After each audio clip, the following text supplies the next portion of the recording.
Po dun sa mga babiyahe panorte ngayong long weekend, alamin natin ang sitwasyon ng trapiko sa NLEX sa live na pagtutok ni Jamie Santos. Jamie? Pia, good news nga sa mga kababayan nating pinili bumiyahe ngayong linggo pa norte para sa long weekend dahil nga yan sa eleksyon at undas. Maluwag kasi ang daloy ng trapiko papasok at palabas ng North Luzon Expressway. Kaninang umaga, bahagyang bumigat ang trapiko sa North Luzon Expressway o NLEX. Ang dahilan, mga sasakyan na nagpapakabit ng RFID sticker. Pero sa biyahe namin ngayong hapon, maluwag na ang papasok ng Balintawak Toll Plaza. May pila lang sa cash lane sa toll booth. Maikli na rin ang pila ng mga nagpapakabit ng RFID sticker. Para mapabilis, inaabutan na agad ang form ang mga motorista. Kaya pagpasok, tuloy-tuloy na ang biyahe. Maging sa mga paluwas ng Maynila, mabilis na rin ang daloy ng sasakyan. Nagkaka-build up lang sa may Bukawi Toll Plaza. Inaabot din ng ilang minuto sa toll booth kapag hindi agad nabasa ang RFID. Tulad ng naranasan namin sa Bukawi, may mga tumutulong naman na teller. Paglagpas, banayad na muli ang biyahe. Thank you.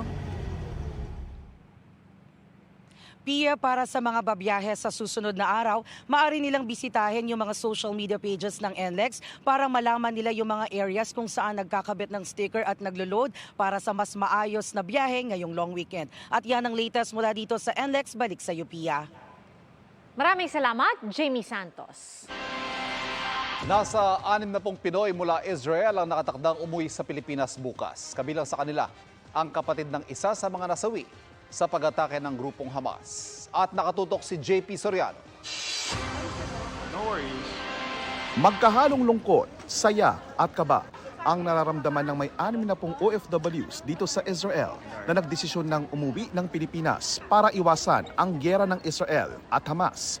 Kabilang sa mga uuwi na ngayon ng Pilipinas ang caregiver na si Mary Jane kasama ang kanyang baby. Kasi wala pong assurance kasi nga nakakarating yung rockets sa area namin. Kasama rin sa mga uuwi ngayon ang kapatid ng isa sa mga OFW na pinatay ng Hamas sa Southern Israel na si Angeline Aguirre na natagpo ang patay habang kasama ang inaalaga ang Israeli sa kibbutz Kfar Aza. Tumawag po ulit yung anak na sinabi niya na namatay na ako silang dalawa kasama po yung kapatid. Caregiver din si Angelica Aguirre. At gaya ng maraming caregiver sa kibbutz sa Southern Israel, ang pagtatago sa mamad o bomb shelter ang nagligtas sa kanila. Ang Philippine Embassy sa Israel, pinaghahandaan pa ang pag-uwi ng iba pang Pilipino sa Israel. We continuously monitor the situation, lalo pa nga kung halimbawang pasukin na talaga ng ground forces ng Israel, yung IDF, yung Gaza. No? So nakaantabay kami at tinitingnan natin kung mag-e-escalate halimbawa yung mas magpapakawala pa ng napakaraming rockets ulit ang Hamas. Bukas, Lunes ng hapon, ang dating sa Pilipinas ng mga OFW mula sa Israel. Bit-bit ang mga kwento at alaala sa bansang nagbigay sa kanila ng magandang kinabukasan na dumaraan naman ngayon sa gyera. Mula sa Tel Aviv, Israel at para sa GMA Integrated News, JP Soriano, nakatutok 24 oras. Pinarangalan ng kapuso nating si Jessica Soho at ilan pang personalidad sa The Outstanding Filipino Awards 2023 sa Los Angeles, California. Tinanggap ni Soho ang Global Award for Journalism na kumikilala sa kanyang kontribusyon sa pamamahayag. Nagpasalamat siya sa mga organizer at sinabing ipagpapatuloy niya ang paglalahad ng kwento ng mga Pilipino para makapagbigay ng inspirasyon. Inilunsad na ang Carolina Garden Museum sa Carolina Bamboo Garden sa Antipolo City. Pinangunahan niya ng founder nitong si Carolina G. Jimenez. Present din sa event ang kanyang asawa, si dating GMA Network Incorporated President and CEO Menardo Jimenez at kanilang mga anak na sina Butch at GMA Board Member Joel Jimenez. Naroon din si Florencia Gorzon Tariela. Ayon kay Carolina, nais niyang malaman ng marami ang kahalagahan at iba't ibang gamit ng kawayan sa pamamagitan ng kanyang interactive museum. Nagkaroon din ang presentation ng The Bamboo Organ.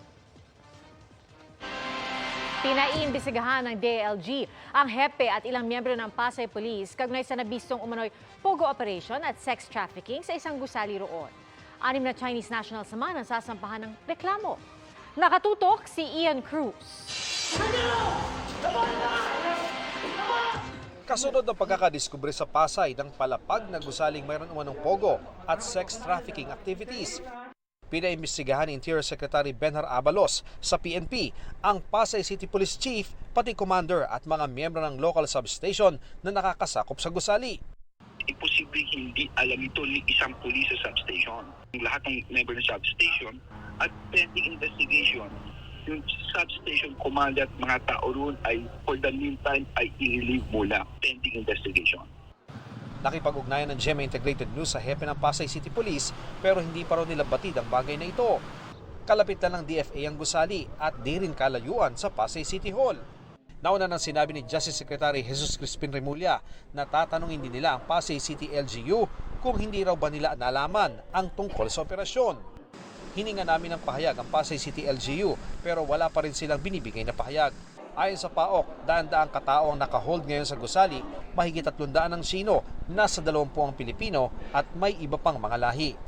Nasa 130 na Pilipino naman ang nauna ng pinalaya. Sabi ng PAOK, 6 na Chinese national ang sasampahan nila ng reklamo. May isa ring Pilipino ang inaresto. Pareho po silang itinuturo ng 7 female victims natin ng sexual trafficking. Yung Pilipino, siya po yung in charge dito sa aquarium, saka doon sa sa payment. Itong 6 na itong kakasuhan natin ang siyang nagmi-maintain ng trafficking hub dito sa loob ng facility na ito. 3 Chinese national naman na biktima raw ng forced labor ang humingi rin ng tulong sa mga otoridad. Bumisita rin doon ang mga taga-PAGCOR. Para sa GMA Integrated News, Ian Cruz, nakatutok, 24 oras. 2 arestado sa Quezon at Batangas matapos makuhanan ng mga hindi lisensyadong baril. Pinasok ng pulisya ang bahay na yan sa bayan ng Candelaria sa Quezon matapos makatanggap ng reklamong may mga iligal na baril at bala roon. Walang maipakitang dokumento ang naarestong lalaki.